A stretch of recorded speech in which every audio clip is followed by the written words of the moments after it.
Hello, everyone, and welcome to our second installment in the Exile and Displacement lecture series titled Nina Strauss and Shemeem Abbas, a Dialogue. Thank you all once again for coming, and if anyone has any questions or comments, we will be hosting a Q&A session at the end of this lecture. Again, if you would like to view closed captions, please click the live transcript button on your Zoom toolbar and select Show Subtitle or View Full Transcript. Thank you.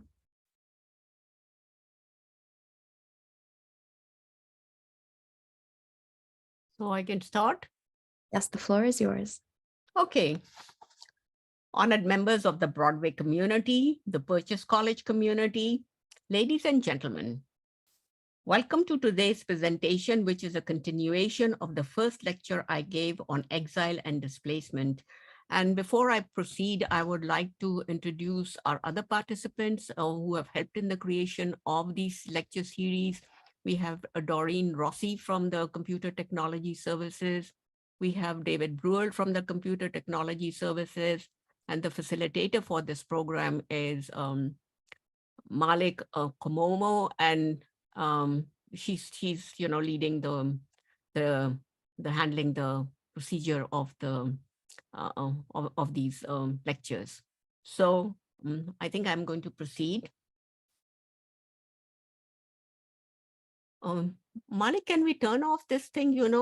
This meeting is being recorded by the host. Can we turn it off? Yeah, you can just click OK. That's just letting you know. That's it? Mm-hmm.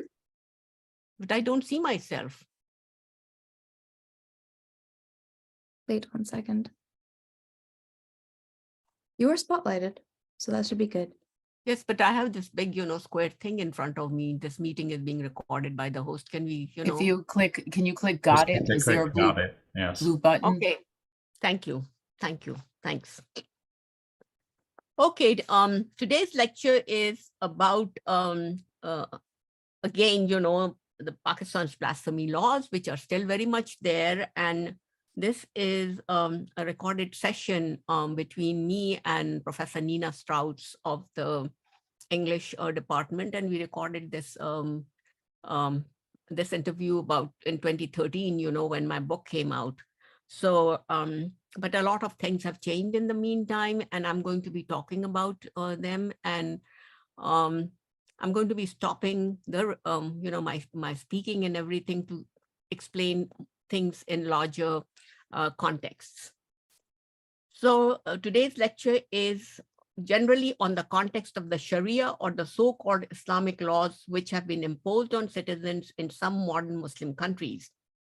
These laws are neither Islamic, nor Quranic, nor coming from the Prophet Muhammad's practices. Although these laws were developed by the Islamic states and caliphates or empires after the death of the Prophet Muhammad in 1632 AD, they have now been resurrected by some states for political control. Here I'll speak about them as they are practiced in some Muslim countries. The countries that I'm focusing on are Pakistan, Saudi Arabia, and Afghanistan. Bangladesh and Egypt too have built these laws into their legal systems, but the punishments are not so severe. In these two countries, the laws are used for state security, although lynch killings by bigoted crowds is not unfamiliar. Here, I'll share my interview with Dr. Nina Strauss, in which I give the narrative of the blasphemy fatwa or indictment against me in 1998 from the extremist Islamic faculty, with backing from the Vice Chancellor in my Open University in Islamabad, where I was a full professor. Effectively, the Pakistani state was involved in it, and nobody can do these things without state backing. Although this video was recorded in 2013, soon after the publication of my book, Pakistan's Blasphemy Laws, many things have changed. I'll keep updating my audiences here on newer developments in the areas that I'm speaking about, because things have changed a lot. And instead of, these laws getting less dangerous and less draconian, they've become even furthermore draconian, because sadly, whoever comes into the political system in Pakistan, waves, their agenda for Islam and, for it to be the Islamic State. And they really don't mean it. It's for political purposes. But the more, they condemn these kind of things, against women and, against minorities and against intellectuals, the more popular they become with the general audiences. Because by and large, the literacy rate is very low in countries like Pakistan. And even where people are literate, they're brainwashed. They're brainwashed in the mosques, and the whole educational system, the state-backed educational system is, just promotes this kind of thing. Whereas in the private sector, this does not happen. So that's why, it's getting more and more ingrained into the system. Let me also share with you the context for recording this interview by Nancy Kane, the Director of Faculty Training at Purchase College. Although the whole world has condemned the so-called Sharia in the 3 countries that I've mentioned, no printing press or media outlet locally or internationally was willing to republish my blasphemy manuscript. Books published by university presses in the US are routinely sent electronically after the first editions when the book is released. For instance, The Female Voice in Sufi Ritual, my book, was immediately made available to readers in Pakistan and India. Outside the Western world, the original manuscripts are beyond the reach of the average citizen. For the blasphemy book, it was a total no from the 2 Oxford University presses of both Pakistan and India, not to speak of the smaller presses. Everyone is scared to have their businesses gutted by the extremists. We met with the same no for public forums like Yale and the Asia Society in New York City, to name a few where I wanted to present my work. And to this date, I have not found a forum. Most outlets try to be politically correct, as their funding comes from wealthy agencies, or they need to be close to governments that are of diplomatic significance to the available forums. So they're not going to let anybody, present the truth about these countries or something that can be controversial. Therefore, we put our interview on YouTube, and the University of Texas Press has made the manuscript available as an ebook for wider international readership. Recently, we've seen the emergence of YouTube channels that are free of government control, where contraband materials such as my book are available, produced by scholars and filmmakers who can exercise the freedom of speech. Viewers of such channels are free thinkers, general audience like the ones we have here, and students who wish to learn more about Islamic societies outside the stereotypical discourse of media outlets like the New York Times, Fox News, and others who love to see the poor oppressed Muslim woman in the blue shuttlecock burqa or the niqab in which only the female's eyes can be seen. It's not just the media outlets that project such images. It's the women themselves also who have established a unique identity, especially in the West, to distinguish themselves whether they be professionals or ordinary citizens. It's a statement which emerged after the Ayatollahs take over in Iran, and individuals who have worked or are working in the petrodollars wealthy countries. Plus, it is an expression of status to be associated with the real Islam, be it Shiaism or Sunniism. You see, now currently, the status comes from saying, oh, you returned from Saudi Arabia, or you returned from Iran, or you returned from Qatar or the Middle East. Like it used to be before, like if you had returned from England with a degree, you wanted to talk about it, to show it off, or, if you had studied in America and you went back. And so that created your status. But now it is, a statement also that they have been there or they are still there, and they identify with those cultures. And I'll give you the example of my own nephew who was working for the Qatari government. And his wife wore a niqab which was so long, her face was covered. It came up to her feet. I mean, because, he wanted to show his loyalty to the Qatari government. And one time he went out, for lunch, and I was very curious. I mean, although I come from the culture, I was curious to see, how she's going to eat, because she had a baby in her arms, and how was she going to do it, And so what she did was, every time she had to take a morsel in with a fork, she lifted her veil and then she would eat, or she would eat, with the plate, inside this tent-like thing.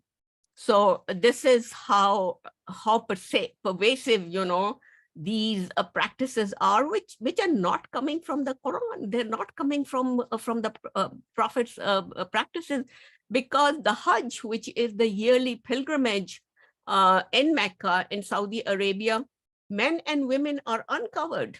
And that is how it was done in the Prophet's time. So, they cannot change this, because the whole Muslim world is going to stand up against the Saudi monarchy, saying, no, this is now how it's practiced. Otherwise, they put all the women in burqas at the time of Hajj also. And a lot of matchmaking happens at the time of Hajj, where the women are uncovered and, the males are there. And so, the introductions and the personal connections are made at the time of Hajj. We don't see images like these in native Muslim societies, where there is no need to establish an identity. And I say it in quotes. There's a long history behind it, but it's for another time. This whole controversy and this whole discussion about the veil. It's a very interesting one. And there are two sides to it. Some like myself say, it's not there in the Quran, and, the language is can be interpreted in any kind of a way.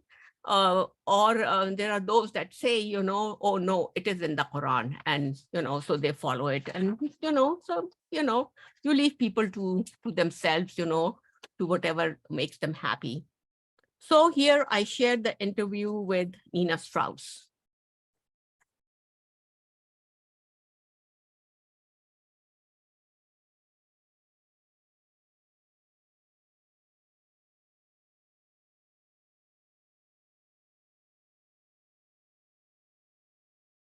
Okay.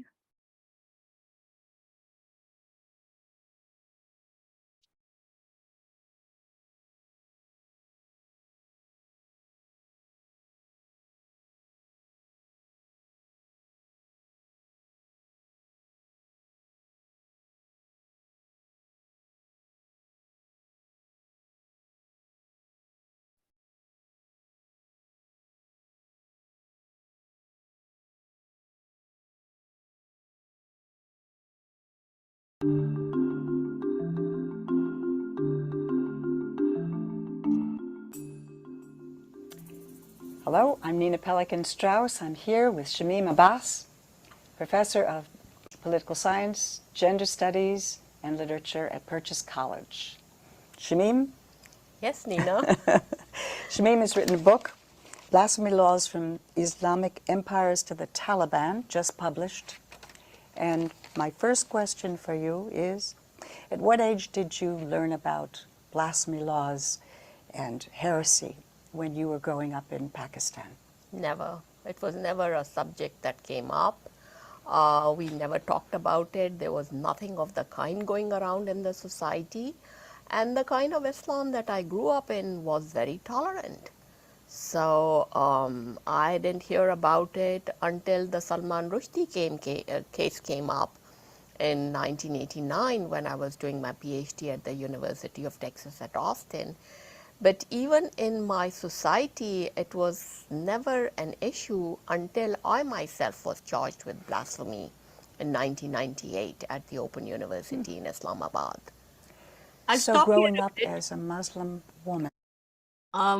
when I was doing my PhD and this whole thing with Salman Rushdie had happened, and there were death calls for him, I was working on my PhD in Sufi music and ethnomusicology, and the lyrics in there. And effectively what the Sufis do, they're making fun of these extremists. They've never been popular with the extremists because that's not the real Islam. And one of my mentors had warned me then in when was it 1990, that I have to be very careful in what I'm saying in this dissertation, because I mean the whole work is based on this conflict between the real spirit of Islam, the spiritual practices of Islam, vis-a-vis, what these extremists are preaching. So, I mean, it could not be any other way. And I think it just happened. The subject just evolved, while I was doing my PhD. And I really don't regret, with whatever I've said. Okay. You practiced your religion without interference, without oppression, and then suddenly this changed. Is that your experience? Yes, my experience of Islam is a very pleasant one. I mean, we had a lot of festivity around our kind of Islam that we grew up in. I was inducted into the practices of Islam in Comilla, which is now Bangladesh. At that time, it used to be East Pakistan. My father was posted there. My grandfather taught me to read the Quran, to say my prayers and everything.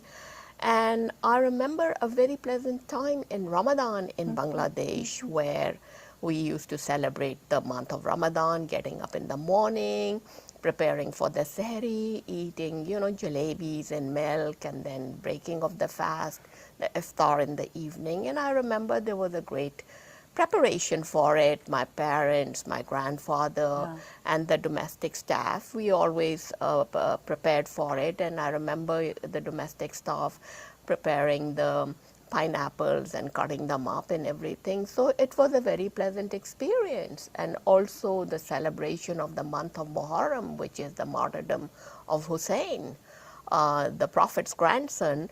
There was a great celebration in Comilla, and there was a procession with elephants, and everybody, Hindus and Muslims, everybody participated in it. So my experience of Islam is a very pleasant one. And how about your Western education? How did Can that we stop affect here you? a How bit? did that connect with your religion? Yeah, I'll explain the Ramadan and the Muharram to my audiences here. Ramadan is a month that is assessed according to the lunar calendar, and Muslims fast for 30 days. And this is almost like the Lent in Christianity. And you get up in the morning, before sunrise, and, you eat whatever you have to, and then you fast the whole day. And then in the evening, at sunset, you break the fast. And the other one about Muharram is it's a very important ritual for both Sunni Muslims and Shia Muslims, which commemorates the death of the Prophet's grandson in the Battle of Karbala, which was in Iraq, and it still is in Iraq. And this was a conflict over the philosophy of what Islam is going to be, because effectively the Shia believed that Muhammad had wanted his son-in-law and cousin to become the first caliph, and that was not allowed. And this,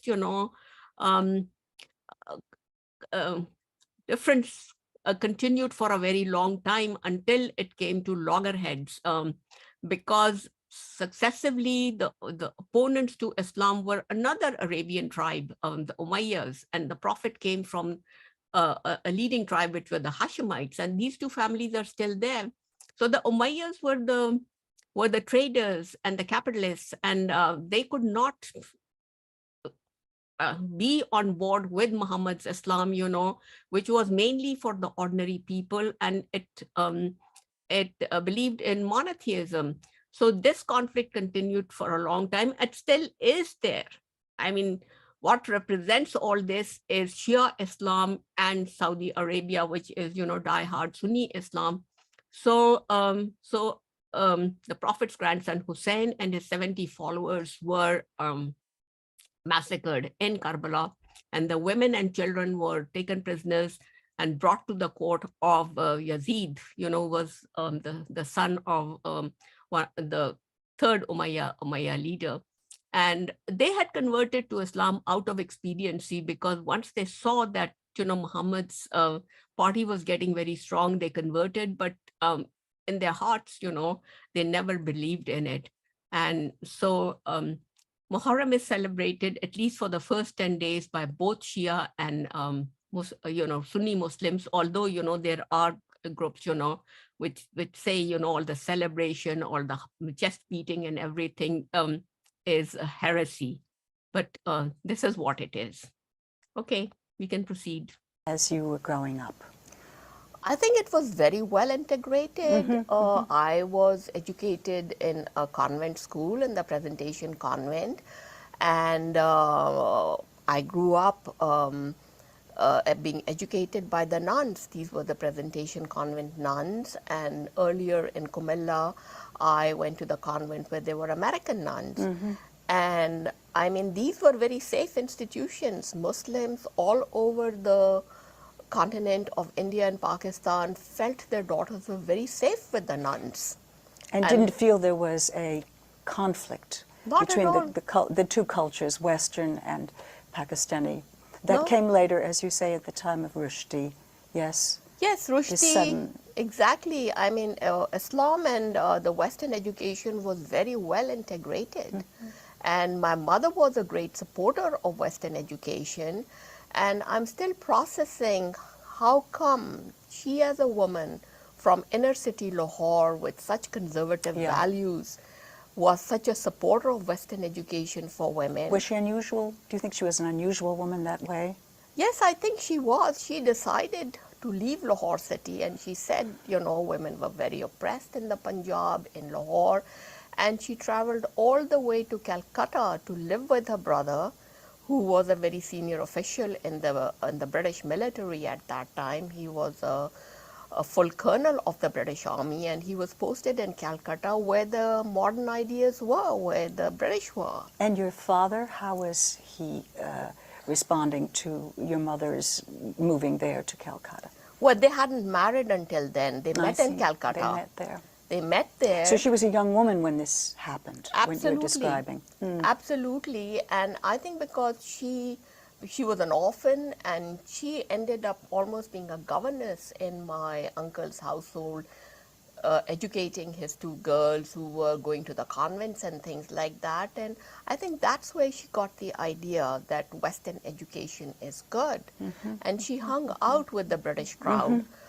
She had a good education in Persian and Urdu, and she herself was a writer, and she could read Arabic. Very international. Very international. Yes, And like she, you.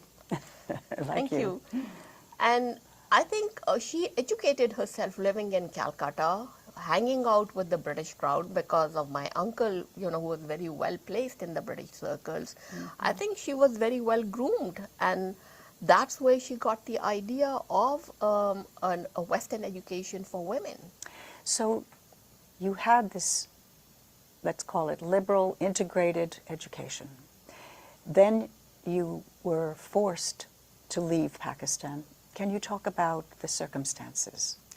Well, I mean, there's a long gap, in my various exposures to Western culture. First time I went and studied in '66 at the University of Leeds in England. This is after I lost my husband in a mission in Kashmir, and I was pregnant with my daughter, and it seemed, like the world had come to an end. Yeah. And my mother was very, very assertive, and despite the opposition of the family and the friends and people around her, she said, no, I'm going to keep this child that, is going to be born, and she has to go and make a life for herself in the West. And so she encouraged me to apply for a Commonwealth scholarship. I got it, and in my country, things don't happen without contacts. So we had good, friends, influential friends who made sure that I had the scholarship to go and study in England. And I went to Leeds to study, and I would be so unhappy. I would cry and weep, and because I missed my daughter. And But my mother never let me come back. I mean, she kept writing letters to me saying, don't ever worry about your daughter. We're taking better care of her than you would have. Make your life, stay there. And I think it's because of her letters that I stayed on in England and completed that degree, with the result that I have a very successful life in the West, and so does my daughter. How did your daughter come to the Can we West stop here a finally? bit, Malik? Well, I'll explain to my audience the background to Kashmir. My husband went missing in Kashmir within 3 months of our marriage. And I never knew, the family never knew where he had gone missing, where he died, where he was buried and everything, because the Pakistan army to this day has not owned up to that operation. It's called Operation Gibraltar. And my last lecture is going to be about that. Eventually after 50 years, I dug into it all and we found, where he died and where he's buried and the circumstances that happened. But you see, Kashmir is a bone of contention between Pakistan and India. It's been 75 years and both the countries haven't stopped fighting each other. Pakistan has always been the party that has waged a war against India 4 times. And I think this army is trained to be very sneaky. They just got into Kashmir, which had been signed over to India by the Maharaja of Kashmir, because immediately after partition in 1947, the Pakistani military decided, and the political leadership and the Jinnah and Liaquat Ali Khan said, we're just going to walk in and take over Kashmir. Well, you can't do that. It had been signed over to India. And when these Waziris went in, they created havoc there, it was loot and plunder, and they raped women, including the nuns in the Baramulla convent. But as a result, Pakistan got Azad Kashmir, and, the other part of Kashmir remained with India. And really, there is no issue. Pakistan, I mean, people don't believe me, but I mean, this is what it is, this is what the literature is saying, and this is what's there in history, but they want to keep this thing alive for political reasons, both the armies, the Indian army and the Pakistan army, because it, for each of them, Kashmir is the issue and the other becomes the other. For the Indians, some Pakistanis are the other, and for the Pakistanis, the Indians are the other. And as a result of it, both the countries are armed to their teeth in nukes. There is no need for it. But, this is where it stands. And I think the British deliberately left it like that, because they left in a hurry, and because they were pushed out in 1947, they left a lot of loose ends. And this was the thing, okay, you guys sort it out. And it's still not being sorted out. And, they go to the UN and, they make all these hollow speeches and everything, Kashmir, Kashmir, Kashmir. I mean, because of Kashmir, Pakistan has lost a part of its land, Bangladesh. And, educated people in Pakistan say, we're going to sink because of Kashmir.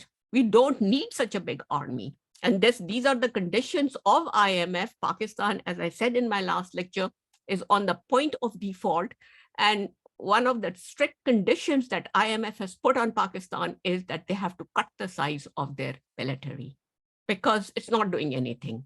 It's just a rhetoric against India, and, vice versa, Indians' rhetoric against Pakistan. Okay. What happened? She came with me when I came the second time round to do a PhD at the University of Texas at Austin. And so I brought my daughter with me. And the women in the international office at the University of Texas were very supportive, and I didn't have the means, I didn't have the funds, I didn't have the finances, but somehow they made sure that my daughter stays with me and she gets a Western education. And my daughter is a CPA now, a very successful CPA. So that really worked, that transition. Tell us how you got to purchase college from Texas. Well, when I finished my PhD and when I went back to the Open University in Islamabad, I just saw it was a different Pakistan from the one that I left in 85, when I went to the US to do my PhD. In 92, when I came back, I was shocked to see the university had been overtaken by the clerics from the madrasas who had all kind of finagled degrees that had been rubber stamped by the University Grants Commission. And, now these clerics were deans of departments and in very senior positions, and they had more or less taken over the whole university administration. So it was a very rough 7 to 8 years working with these people, and the minute I arrived, I saw the opposition. I was the chair of the department, and the way these clerics and the people that were running the university tried to humiliate me. I mean, those 7 years were really very traumatic. In between, I did have a very successful, a very supportive vice chancellor. I mean, I just found that while I was doing my PhD in America and dealing with a very serious kind of illness, the professorship in my department had been appropriated because these clerics did not want me to become a professor after my PhD. And I think the PhD was a very big threat. Yes, yes. And some of them would ask me point blank, Dr. Sahiba, would you be the next vice chancellor of the university? I mean, they would ask me, they were afraid. How many women were teaching at that time when you came back in 92? There were many of them, many. They were chairs of department. They were in very senior positions. A lot of these women were in very senior positions. You see, the Open University had been established in collaboration with the British Open University. And this was a university for universal education, literacy, for adults. And the idea was a beautiful idea. And when I left in 85, it was a very secular institution. I mean, there were British consultants there. I had worked with American consultants. In fact, my coming to the University of Texas was a part of that whole secularism and the support that the university was getting from British and American agencies. And suddenly, between 85 and the 90s, everything changed. Can you say why? I know it's a very long conversation, but can you say why or how? I think, it is long, but people need to know what happened. What happened in... You see, what happened was that successively the Islamization of the country continued under General Ziaul Haq, and he was a military dictator who had been planted there by Western powers, to get into Afghanistan and get the Soviets out and everything, because they had their eyes on the warm waters of the Arabian Sea. And I talked about it last time also. Whereas the Taliban in Afghanistan literally put women in burqas, took their jobs away and everything, and many professional women committed suicide. They couldn't do that in Pakistan because Pakistan has a secular constitution. So what they did was they started harassing the women and chasing them out. So I wasn't the only one.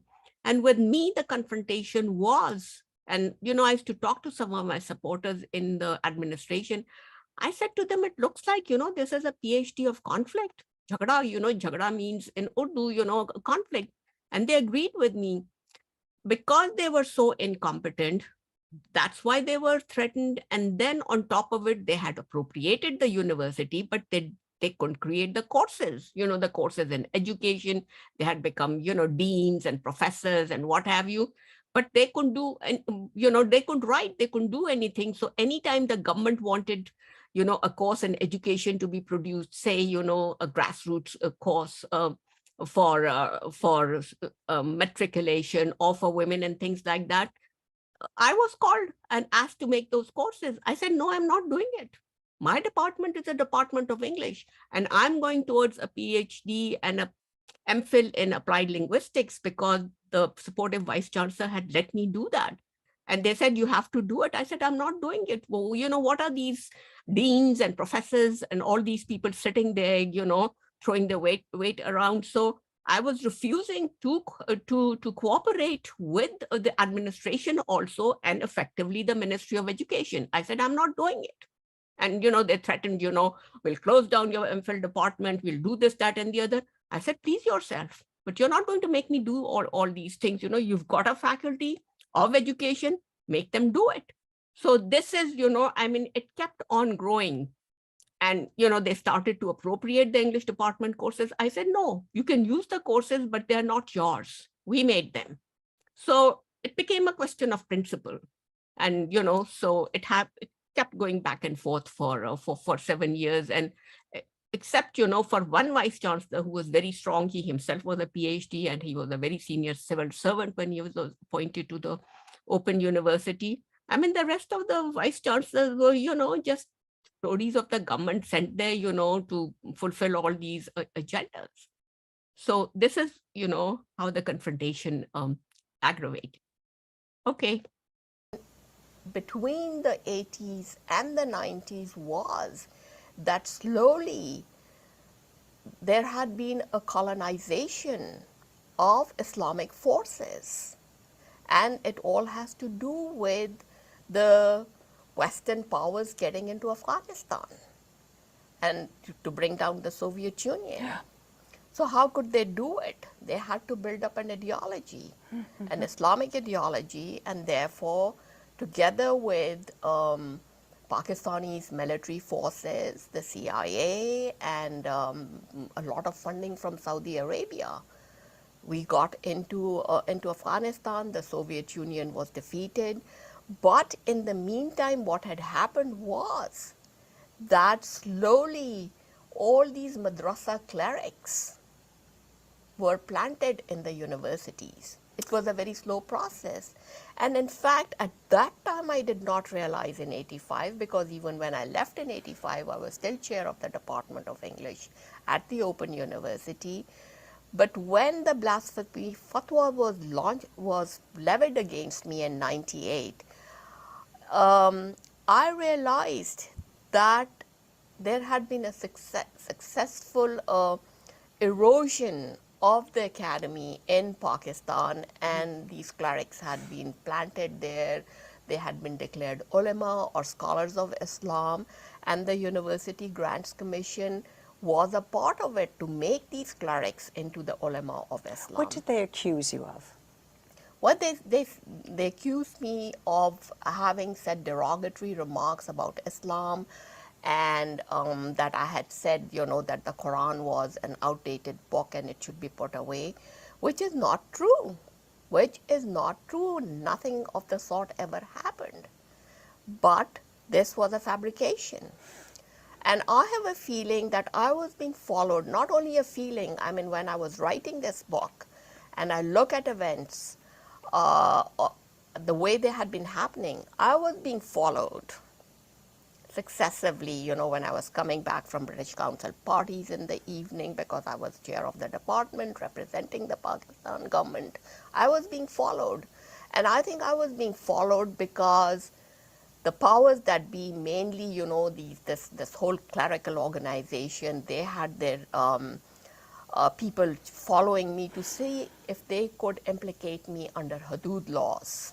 Explain Hudud laws. Hudud was again, a set of laws that were put into place by General Ziaul Haq together with the blasphemy laws.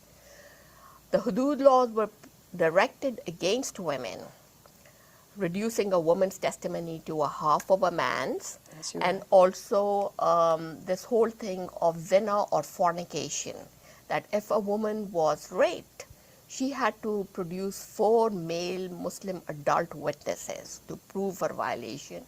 Otherwise, she was charged with adultery or zina, which is fornication. So these laws came into practice at a certain moment in time. Yes, with the coming of Ziaul Haq, General Ziaul Haq, in the 70s. And he had been planted there. So that Zulfikar Ali Bhutto's democratically elected government could be removed, and the military forces could go into Afghanistan to bring down the Soviet Union. So how was a military dictator going to validate himself? He could only do it through the Islamic discourse. Yes, yes. And the Islamic bodies in Pakistan were put on board so that, this dictatorship could be validated. Yes. And so how was he going to validate that dictatorship? He was going to do it with a self-created Sharia. I call it a self-created Sharia because this is not coming from the Quran. This is not coming from the Prophet Muhammad's practices. This was generated to terrify citizens. And how do you disempower 50% of the population? Just bring in these hudud laws. And Stop here a bit. Ziaul Haq I'll share with our audiences here. I mean, many times, I knew, I was being followed the minute I came out of, a party or something, there was a car following me and I had to stop at police posts and tell them, that, I was being followed. Two of the very key incidents are, one time I was with my cousin, a woman cousin, and because my husband was in the military, I was mainly hanging out with with military people, and he was quite a senior general in the army. I got out of the house at 12 o'clock at night, and I was driving from my cousin's house to the pharmacy, which was about 10 miles away, and I suddenly noticed there was a black car that was following me to the pharmacy. Then when I was coming back, the same black car was following me. I was really scared. I really was very scared, why this car was following me. So because I lived in an army area, I stopped at the military police, post, and I told them, that I was being followed and I was afraid to go home alone. The house was pretty close. They had to call a military jeep, to make sure that I get home. Another time, I was sitting in my office and suddenly, this fellow knocks the door and he says, "Can I come in?" I said, "Yes." Well, what do you want? "Oh, well, you were seen having lunch with the Korean ambassador at the Marriott." I said, "Yes." "So what's wrong about it?" It was a professional meeting. I know his wife. He came to my presentation of Sufism. What? And also, your car has been seen coming out of the Korean embassy. I said, "Yes." And then, he took a note of who my father was, who my brother was, and everything. And then I asked him, "By the way, why are you asking me these questions?" He said, we were thinking you might be taking money from the Koreans." I said, "You are the guys, who are doing all this with your nukes and everything, bringing them to Korea and everything. It's not me. And I own property in every city in the country, and get out of my office." I just threw him out of my office. But, within my heart, I was really scared. So immediately I wrote a letter to the vice chancellor asking him, that, I could meet with the Korean ambassador, because we were doing a project together and everything. There were very many other incidents, but, as I was writing this book and I was processing the thing, because at that time, I was like in a minefield, just trying to survive. And I really got the goosebumps. Honestly, I got the goosebumps because goodness knows they could have done anything with me. And they did create circumstances. Even when they brought about the blasphemy charge, they were sure I will go to prison. And I can't even imagine, what would have happened in the prison, because similar things happened in Iran. An Irani woman journalist was picked up. She was a Canadian American Iranian, and she was thrown into prison, and we don't know what happened to her body. When the family got it back, it was bruised all over. So can you imagine these things? I mean, the horror and everything that they were creating. But at that time, I didn't look at it like that. But in hindsight, yes, I said, I mean, probably there was some power outside that was saving me.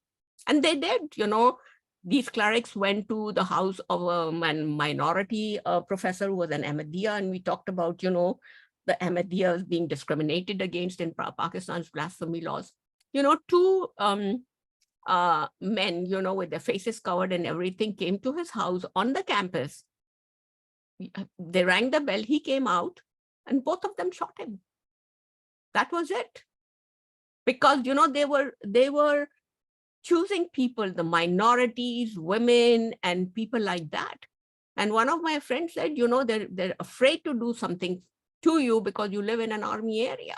Otherwise, I would have been gone.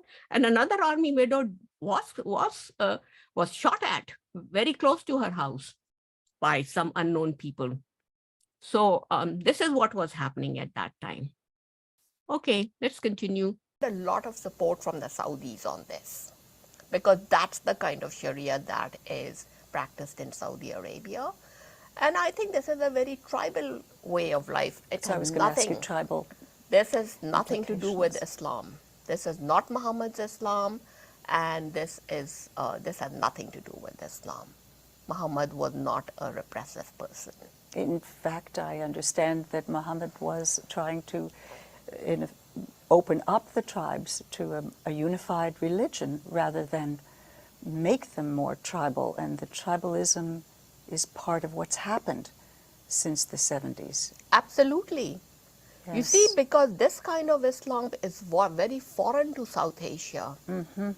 South Asian Islam is a very eclectic kind of an Islam, and I think in the rest of the world, also in Africa and Indonesia, I mean, Islam would not have had so many followers had it not been for its adaptability to local cultures. Makes sense.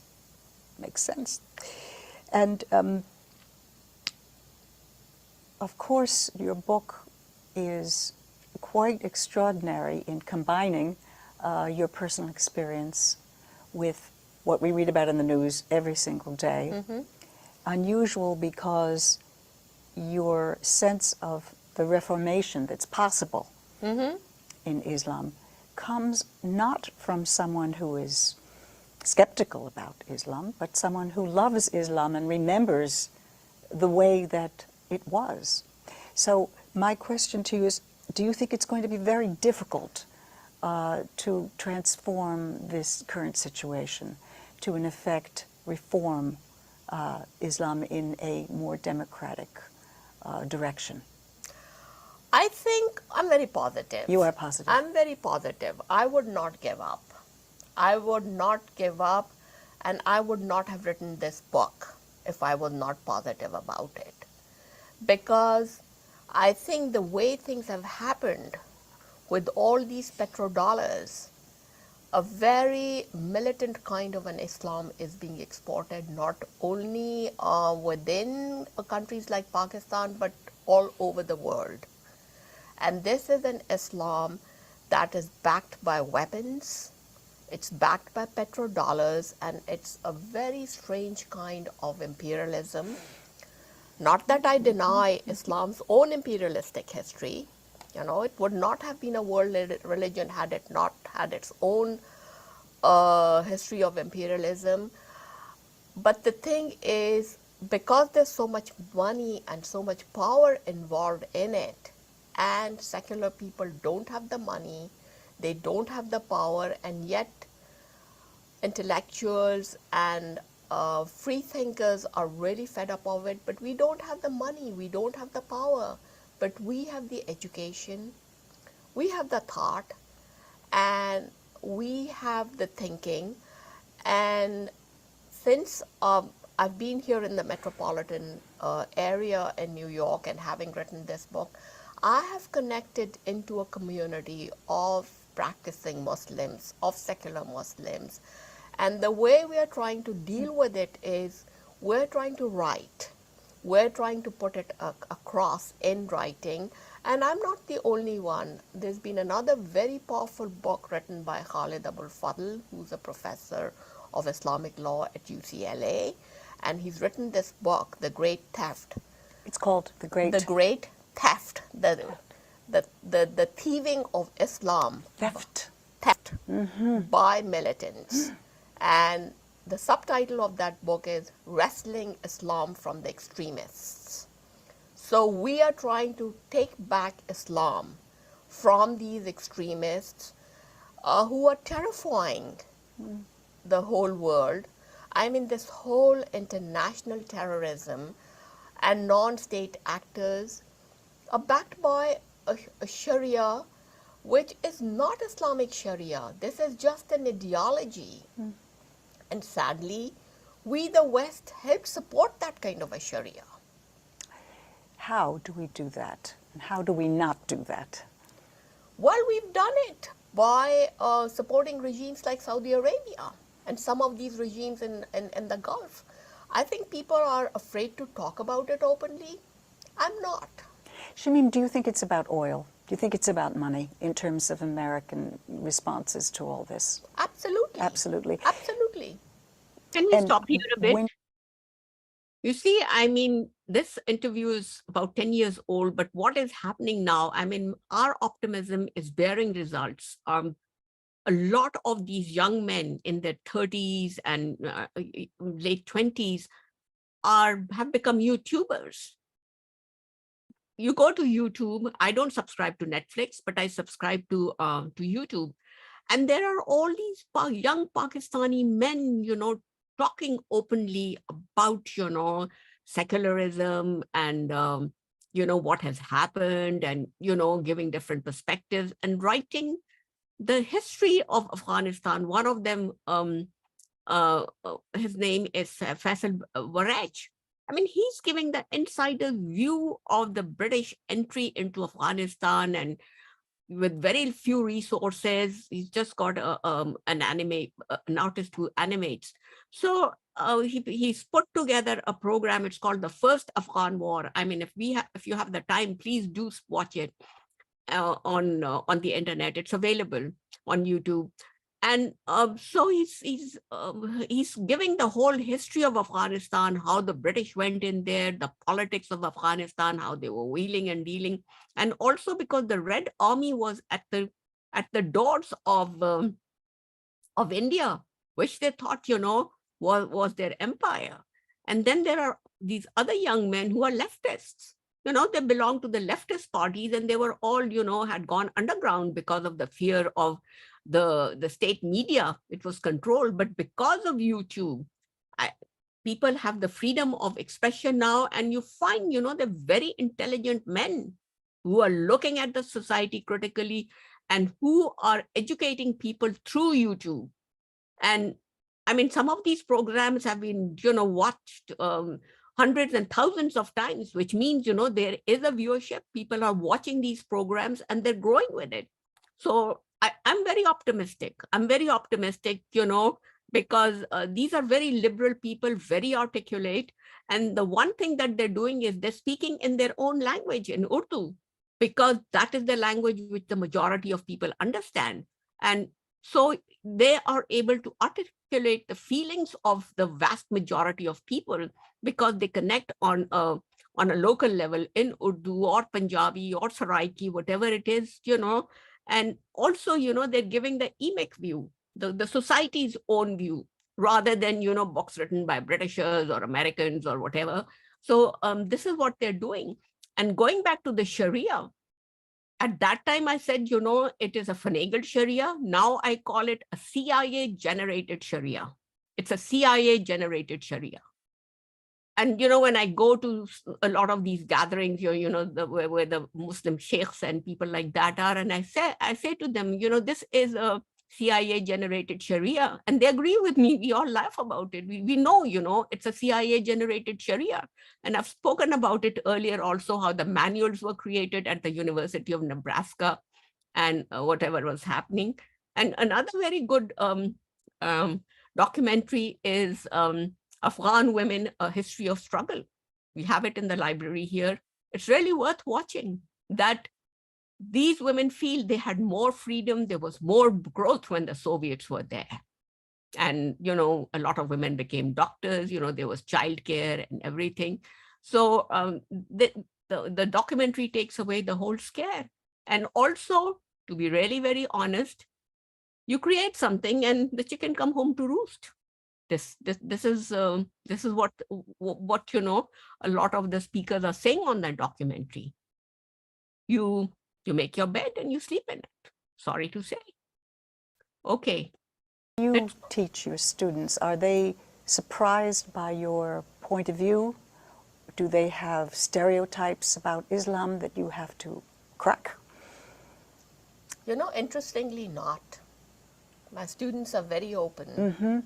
They're very open in my Islam classes, and sometimes I either, you know, give them a diagnostic paper to, just a one-page paper to write, you know, asking them why they're here in my class, or I just go around the class, the beginning of the class, and ask each student to introduce themselves and ask them, you know, why they're in this class. And all of them have said they don't trust their government, and they want to know the truth. Do you think they're unusual in relation to the rest of Americans? Because I think Americans have a lot of, they're just about a lot of cliches about Islam. They don't know about Islam, they don't learn about Islam, and certainly when you read the New York Times, you don't get a perspective like the one you're giving us today. So do you think the students are unusual that way? Or do you think that this kind of openness will spread in America? I think it will spread. I think I have a lot of hope from the young people in America. And on that level, I'm really happy. I'm really happy that I am here in America. Talking to audiences who are open, who are receptive. Yeah. And they ask me very interesting questions, especially since I'm using a part of this book in my class, the chapter on Muhammad, and you know, in which I have pulled out a lot of information from different sources and put it all in this one chapter.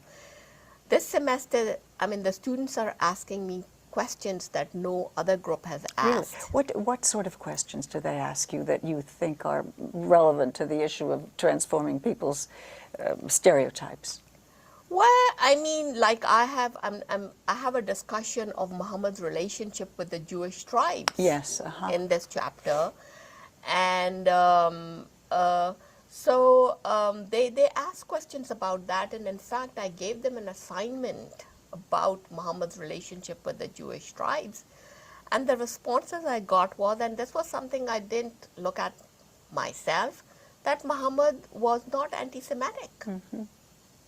That was very interesting. Very interesting. These are students who are investigating it, they're reading through the text, they're going and doing research of their own, and they're coming back, you know, to report that Muhammad was not anti-Semitic.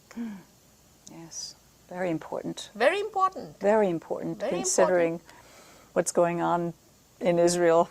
Yeah, absolutely. now. Yes, So, in Palestine. and what I like about teaching political Islam here in my classes at Purchase is that the students don't have stereotypes. They don't come with this whole baggage of, you know, of Islam. It's good. It's good. Which I like. And they give very interesting responses in their papers. I'm reading from your book. Please because do. it's a question you ask in your book in the early pages. Please do. You write, can a state like Pakistan with 65 years of independence, of which 34 years have been dominated by the military, claim to deliver a secular democracy where Islam was to be used only for a moral and ethical code? Yes, that's what Pakistan was made for. Muhammad Ali Jinnah, who was the founder of Pakistan, and the idea of Pakistan was a very secular man. And his many speeches, his many discourses talk about a Pakistan where all sects will be free to practice their religion. Again and again, this is what Jinnah said. I don't think Jinnah had a vision of a Pakistan being hijacked by the clerics, and the clerics who had opposed the very idea of the creation of a Pakistani state. Yeah. So that was not his vision of a Pakistan or Muhammad Iqbal's vision of a Pakistan. Are Pakistani children aware of this history? Sadly not this generation. Not this generation. So in other words, that history has been repressed. Not only that repressed. Source and origin. Not only repressed, it's been rewritten. And sadly, it was rewritten during Ziaul Haq's time. There were complete manuals that were prepared at the University of Nebraska to educate the Mujahideen at that time. Those manuals are still being read. And then, there was a whole jihadist literature that was put forward in the curriculum. I mean, even as a professor of English at the Open University, we had a thesis, and I was interviewing one of these are master level students, about something in the curriculum, the English curriculum in Pakistan. And this woman says to me, and she's a lecturer in some college in Jhelum, and she says, we're not doing enough of the idea of Pakistan in the English curriculum. I said to her, is your faith or is our faith so weak that we need to have everything of the idea of Pakistan or about Islam in an English curriculum? I mean, I'm not being disrespectful to Islam. But was that considered disrespectful? What she might have considered disrespectful, and a lot of people would, but I still say, Islam is not so weak. Islam can coexist with other faiths, and like in my practice, I integrate a lot of other spiritual practices in my practice of Islam also, and I think that's fine. And I don't think anybody in my parents' generation would have had a problem with it. I see. So this is... Can we stop here? You see, I mean, this interview was recorded 10 years ago, but lately there has been a lot of rethinking about the creation of Pakistan itself. Academics are writing about it, and these are mainly academics, Pakistani academics who are teaching in Western universities, and they are openly saying, they're talking about the two-nation theory. Pakistan was based on a two-nation theory, which was prompted by the British. This group is Hindu and this group is Muslim.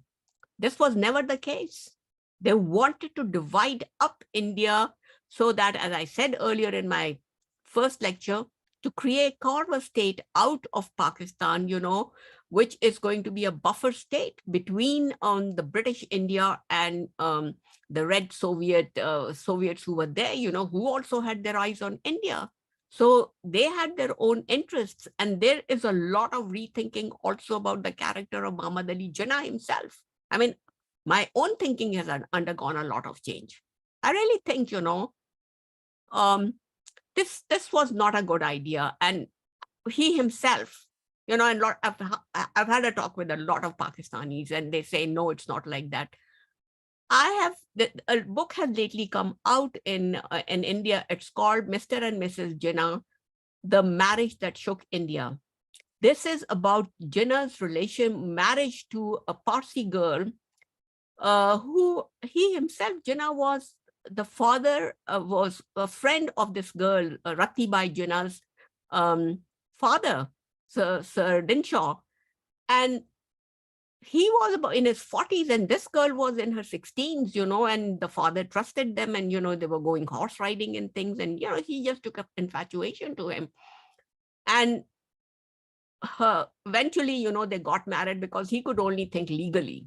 And, the minute she turned 18, they got married. But what happened was, her own Parsi panchayat, the Zoroastrian community excommunicated this woman. She had nowhere to go.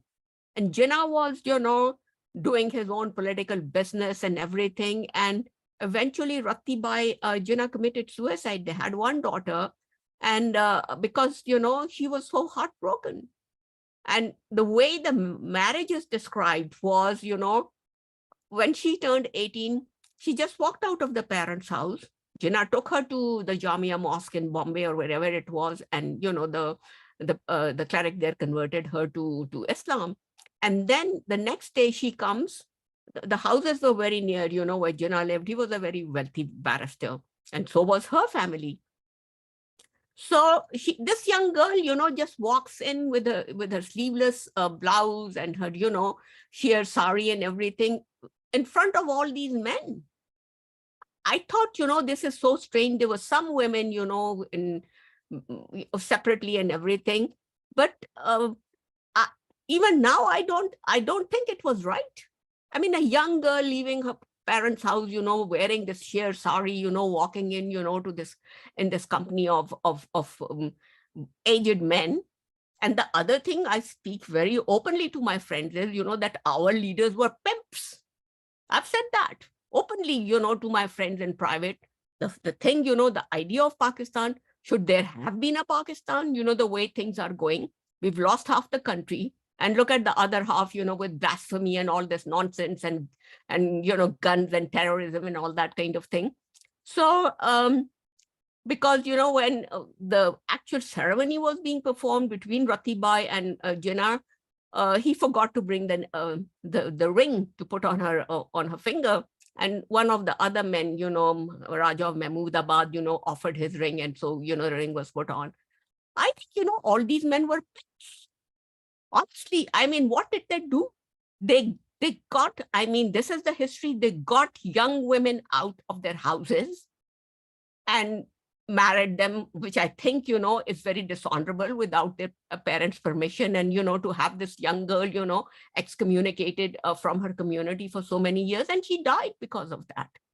And I say openly, that instead of putting Jinnah's photograph in my office, I would have put Ratibai's photograph in my office. She was the woman who paid the price for Pakistan.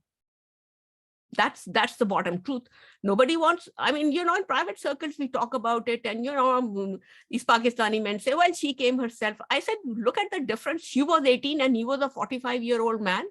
Yes, she did come because she was infatuated with him. But if he had been honorable, he would have first, made sure that her father is on board, that he's okay with this marriage. So, there's a lot of rethinking going on at the moment, a lot of rethinking. So let's go on. Very new, a very radical kind of turn in a country's whole relation to the West, its relation to other religions, and its relation to tolerating free thinking. Absolutely. In every way. Absolutely. And how do you see the future of Pakistan now? If children are being, well, propagandized,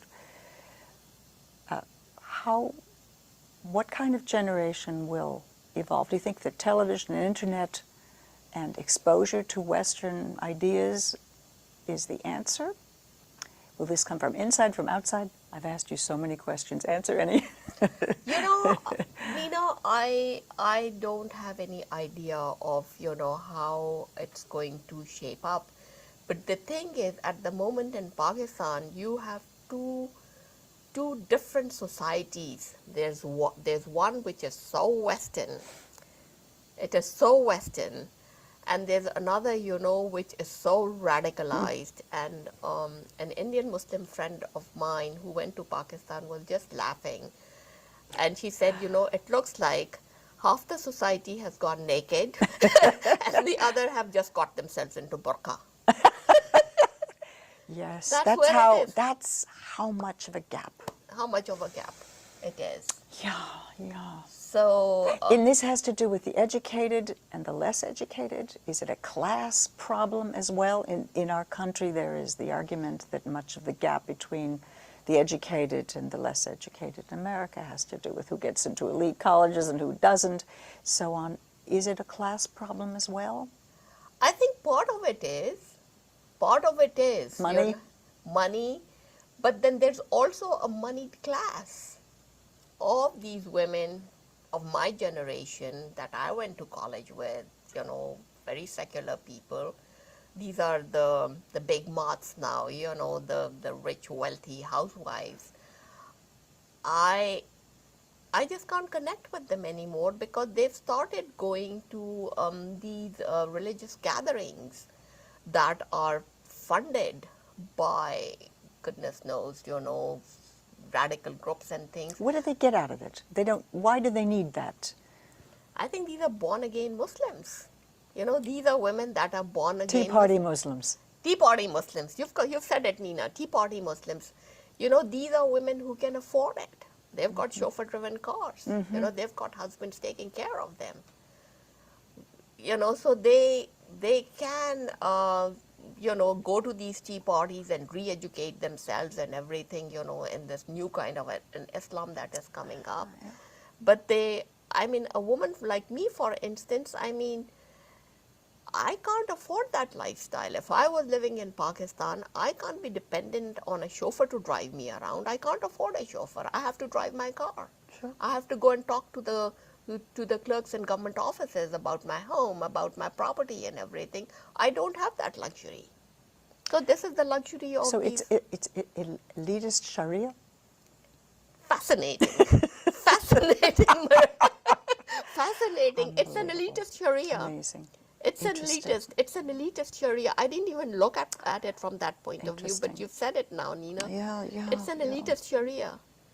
How much protest is now going on? You spoke of the intellectuals, you spoke of the writers, you spoke of internationally educated persons like yourself. But how about inside the country? How much protest, how much rethinking is going on? What do you think? You know what, Nina? I think in large part, the fact that this kind of movement has taken on so much presence has a lot to do with the Pakistani intellectuals also. I'm sorry to say. They have colluded. They don't want to rock the boat. There are too many vested interests in it. Money? Money, power, connections, or they just don't want to deal And with it. nationalism, always a powerful source, no? Not so much Pakistani nationalism. for Pakistan? Not so much nationalism. Some of them, yes, but I would say expediency. They don't want to even talk about it. They're afraid of being slaughtered. They're afraid of being killed because the governor of the Punjab province, Salman Taseer, got assassinated by his own bodyguard trying to repeal these blasphemy laws. The Minister for Minority Affairs got assassinated, shot in fact, a month after that. I think people are afraid of their lives. So nobody wants to You deal have a whole with page in this book of people who have been And we talk here a assassinated. very known Parsi journalist in Pakistan when I went to collect data in Karachi, Kawasji. He strongly discouraged me. He said, don't write this book, because he was very close to General Musharraf. And he persuaded me, don't write this book. I said, no, it's a commitment. I'm not going to, back off of this. I'm going to do it, whatever the consequences are. And, without flattering myself, this is the only honest book that takes the bull by its horn, telling the truth about Islam and about the Pakistani states and all other states that are involved in this conspiracy of the so-called, CIA Sharia, because this is not how it meant to be. And whatever the research is, the topmost scholars in Islamic studies don't even want to talk about it. They don't want to offend, their patrons, the Saudis or whatever it is. And of course, it doesn't affect the men. And the best was, a book written by a Pakistani. I think he was in Harvard or Princeton, all that he's talking about is he's pussyfooting around the area, and this mosque, the cleric said this to the other one, he said, she said, and that's about it. Nobody's going to the core of the thing and, bringing it out. And so, that's what it is. And at that time when I gave the interview to Nina, I was very cavalier about it, that I wasn't afraid of it. Honestly, I'm lying very low at the moment, because what the inter-services intelligence, trained by the CIA have done, I think they're even more, polished than the CIA now. Many journalists have moved abroad to Canada, to England. Women have been found killed and their bodies thrown in the lakes. Journalists in Sweden, male journalists in Sweden disappearing, bodies thrown in the lake. And foreign governments are not interested in, getting into the politics of Pakistan. And there's one very smart woman, Aisha Siddiqa. She's written a book, called Pakistan Military Incorporation. And she's got a whole discussion about all the industry that is run by the Pakistani military, the Fauji Foundation. And Fauji means, the Army Foundation and everything. Well, the the English M16 constantly keep asking her to move from place to place because they know, they're after her. So, I mean, I'm keeping a very low profile at the moment. I won't be so cavalier anymore. Okay, carry on. Absolutely. For supposedly violating certain laws. I won't even use the word violated, but for trying to do something about them. I mean, Sherry Rahman, who was from the PPP, from the People's Party, they are a more secular party. I mean, although they're very corrupt. And the other thing also is, I mean, Benazir Bhutto's assassination. Yes. He was the only hope. He was the only secular hope for Pakistan. They shot her. So assassination works as a form of psychological terrorism. Absolutely. Absolutely. It's intimidation. Yes. If you don't listen to us, this is what we will do. My friends in Pakistan, a lot of them, my lifelong friends have stopped talking to me because of this book now. Also, they're afraid. People have asked me, and some of my colleagues here at Purchase have also asked me. Yes. That, aren't you afraid for yourself? Yes, how do you answer when they ask you about your own fears, or you don't have fears? You're a brave woman. No, I don't have any fears. What can they do? They can shoot me. Okay, they can do it. I've written the book. The book will stay. It's true. Then it's a great book, Shemeem. Thank you. Thank you. Thank you. Thank you so much. Okay, questions, comments? Just want to say thank you, Shemeem. Well, thanks for coming. Yes, very, Just just amazing, and truly, you're an inspiration. Thank you. Thank you. Thanks. And I think, it's very heartening to see women like yourself, coming to these talks. Thank you. So that's it. Can you hear me? Yes, Morris. It's me. Thank you so much, and for the very extraordinary story of your life and your heroism. I just have two quick questions that express some of my ignorance about Islam. But I know that some of your expertise is about Sufism, and I don't really understand the relation between Sufism and the division between Shia and Sunni. So if you could just help me a little bit with that. But then the political question, which goes back to many of your earlier comments about your education and the role of the nuns in your education. I've read in a couple of different places that in Pakistan still there isn't really a system of secular public education in the early stages of human life, and that work has been taken over by the clerics in the madrasas. And so I wondered if you could bring us up to date or fill me in a little on how education is organized in Pakistan even today. First, I'll answer your first question, because you asked, the difference between Sufism and Shiaism and Sunniism and everything.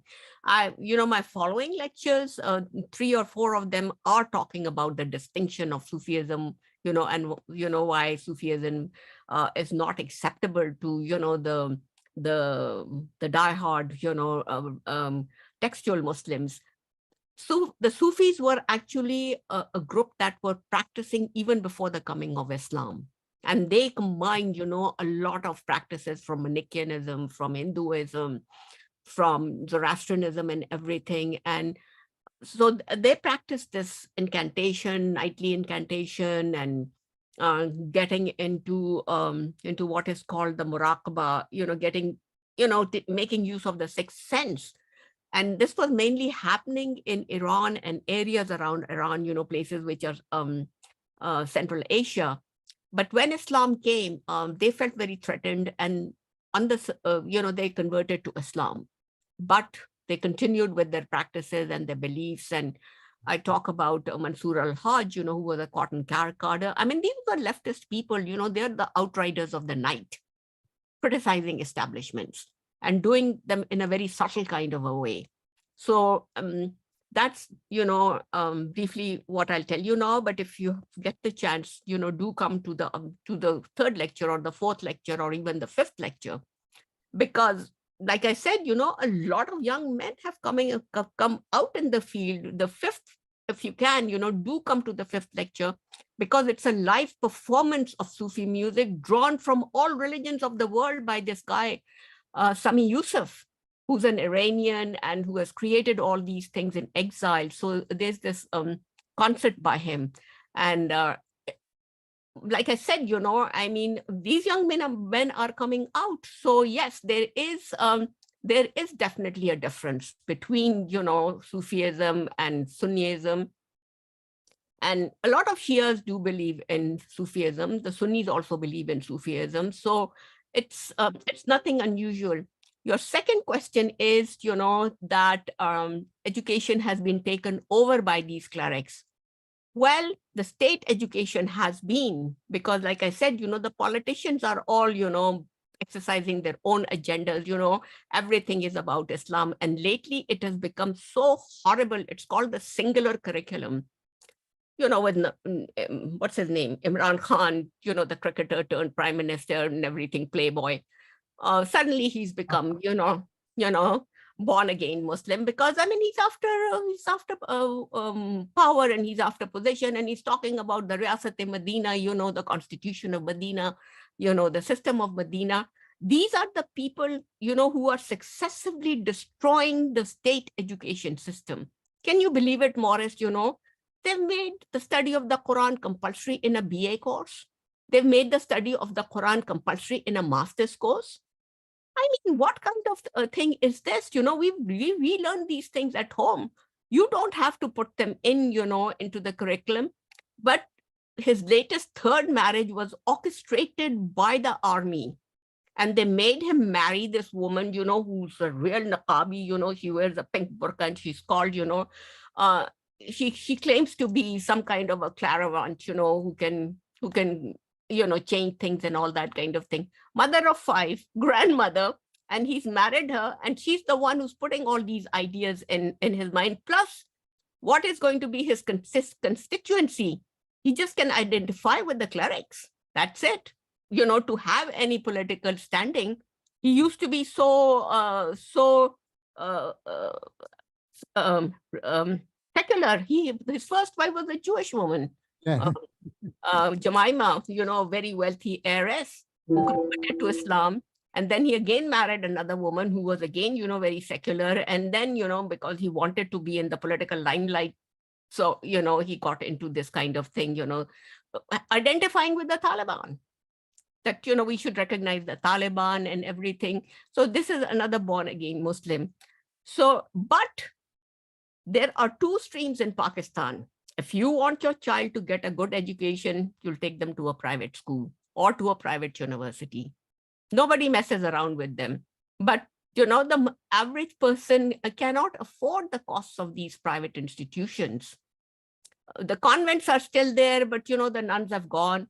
But there are other schools, where, I mean, the fees are outrageous. And the universities, for instance, the Beacon House University in Karachi or LUMS, these are private universities funded by capitalists, and they're very, very Western, they're very secular. They can't mess around with these institutions, including, schools and everything. So, and these are the children that get Western education. They go to universities in England, they go to universities in the United States. But for the man on the street, the only thing is to go to these institutions, where there is hardly any freedom of thought. I mean, lately, magistrates have gone into government-run schools, checking on women teachers, what they're teaching. Are they teaching the Quran or not? Asking the children, to recite from the Quran. If their bag is, backpack is sitting on the floor, how dare you, there's the Quran in it and everything. So it's become a terrorist kind of a thing. And honestly, Pakistan is a terrorist state. It is a terrorist state. They generate all the terrorism, and the Pakistani military have been playing a very dirty game. The generals, lead, all these, plush lifestyles with the whiskey and brandy and what have you and everything. And the Taliban are their proxies. They're paid to do the job that a military should do. And they want to control the politics of that whole region, Afghanistan, Central Asia, keep India out. And so they've got this ideology, but their own children they've got huge properties in America, Canada. Anytime a Pakistani general retires, he ends up in Canada or England or in the United States. But it's for the likes of the Taliban that they are able to execute these very right-wing kind of agendas. And lately, there was this lyricist in Pakistan, Javed Akhtar. He's a Muslim, an Indian Muslim. So he came to one of the literary conferences. This happened very lately. And all the newspapers are saying, he's called Pakistan a terrorist state, Pakistan a terrorist state. He said, yes. The Bombay blasts in 2008 or 2010, he said it affected our lives, because Bollywood is a great enterprise and all these people live there. And so it was destroyed. I mean, the Taj Hotel was destroyed. Everything was destroyed. The jihadis came out because there's a whole underground jihadi movement in India. And he asked them, he said, did all these people who come to blow up the Taj Hotel and everything, did they come from Norway? Did they come from Egypt? I thought this was great. He asked them in Urdu, he says, all these people are walking around here in your country. So rightly said. So rightly said. And you ask even the most educated, you talk to them about it. And this girl, got a degree from America in art and everything. I was talking about it, the ISI has done it and everything. And she says very naively, do they have the proof? Well, the proof is there. You've destroyed the place. You've killed the Jews there. You came with the GPSs from Karachi and you were trained. And this one fellow is still with the Indian system, because he said, he told everything. The whole thing was planned by the inter-services intelligence. Yeah. Thanks so much. I will try very hard to return. Come for the 5th presentation. Do. You'll enjoy it. So Shemeem, one more thing. My PT schedule. Okay. Yes. One more thing, Shemeem, just so that you know, I graduated from a high school that was run by the Presentation Sisters. Oh, where was that? In Manhattan on 33rd Street between 9th and 10th. It was called St. Michael's High School.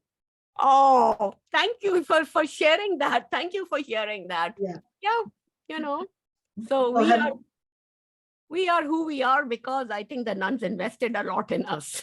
They did. They were inspirational for me. They were. They really were. Yeah. So thanks for sharing that, Professor Kenya. All right. All right, folks, that's it. Have a good night. Thank you. Ren, do you want to ask anything?